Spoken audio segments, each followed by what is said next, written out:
le premier impact, c'est le service rendu aux habitants, à leur famille. Voilà, et on le voit par les remerciements, on le voit par comment ça se passe après, où on est très souvent, ça c'est un signe que je trouve toujours intéressant, mais on est très souvent cité sur le faire-part de décès de l'habitant. Ça, je pense que c'est un petit signe, une petite intention qui ne trompe pas. Voilà, ça c'est pas mesurable, mais la première chose c'est vraiment l'habitant, sa famille, la sérénité qu'il peut y avoir. Alors on a des questionnements hein, parfois aussi, mais l'espèce de sérénité qu'il peut y avoir autour de l'accompagnement de cette fin de vie, et puis aussi pour le personnel soignant. Pour nous tous, finalement, c'est un confort de travail énorme, c'est aussi une valorisation hein, pour les équipes soignantes tellement décriées ces derniers temps. Je pense qu'aujourd'hui, plus personne au sein de la structure pourrait revenir en arrière. Je pense qu'il y aurait une grande souffrance de tous s'il fallait, si on n'avait plus ce projet, cette équipe, cette capacité aussi de... Voilà, ce qui n'est pas mesurable non plus, c'est le délai. Voilà, je le disais dans la présentation, le délai, pouvoir mettre en place une SAP, une PCA dans la demi-heure, dans l'heure, c'est un luxe extraordinaire, mais ça n'a pas de prix, ça. Et c'est pas mesurable, et ça n'a pas de... Mais ça a un impact réel sur la qualité de fin de vie des habitants. On parle de qualité de vie, mais moi je parlerais de qualité de fin de vie, justement.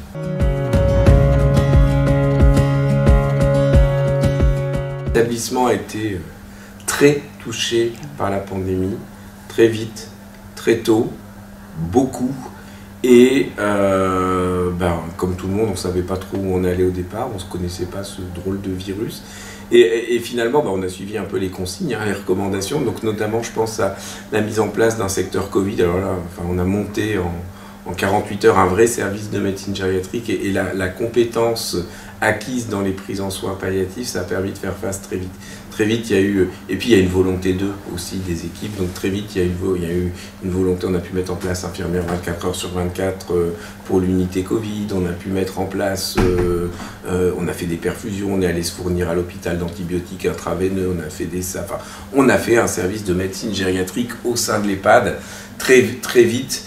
Je pense que sans cette expérience et cette volonté qu'on a acquis au fur et à mesure des années dans cette prise en soins palliatifs, on n'y serait peut-être pas arrivé.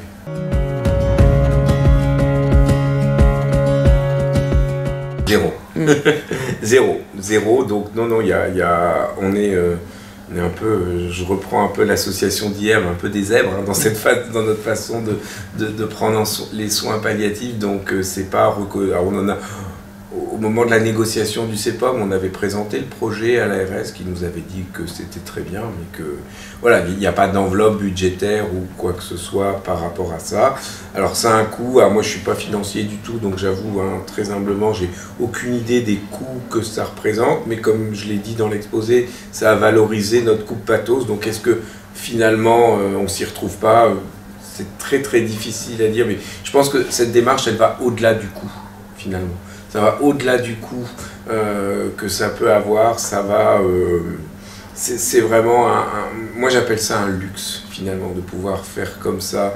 Et puis maintenant avec les outils modernes aussi, voilà, le fait que moi avec mon ordi je peux voir les dossiers n'importe où, j'ai accès aux dossiers des habitants, on a des moyens de téléconsultation, donc je peux réévaluer un traitement un week-end. Il m'est arrivé d'avoir été appelé, c'est rarissime, hein, je rassure tout le monde, mais il m'est arrivé d'être appelé aussi en fin de soirée, la nuit, parfois pour des urgences de fin de vie, parce que la fin de vie c'est une urgence, la prise en soin d'un symptôme réfractaire de la fin de vie, un accompagnement d'une famille en souffrance dans une fin de vie, c'est une urgence.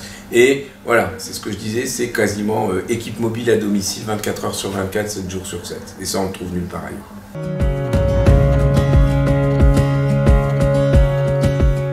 Il y a deux choses. La première, c'est qu'il faut que ce soit une volonté commune de tous, un peu comme le label Humanitude finalement. Si c'est un directeur, un médecin qui veut faire ça dans son coin, ça ne marchera pas. Il faut vraiment qu'il y ait cette volonté de tout le monde. Et Rome, c'est pas fait en un jour. Donc nous au départ, bon, je l'ai pas voilà, c'est vrai qu'en 25 minutes, c'est difficile de tout dire dans un exposé, mais voilà, nous au départ, ça a été surtout, on a mis en place d'abord des techniques d'évaluation, des techniques non médicamenteuses. Voilà, aller au-delà, c'est venu quelques années plus tard.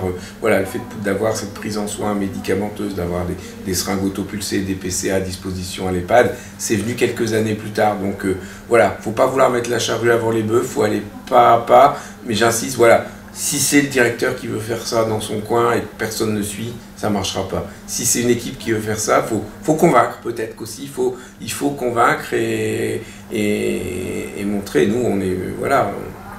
S'il y a des personnes, des structures qui veulent venir nous rencontrer, qui veulent venir voir comment ça se passe chez nous, vous êtes tous les bienvenus.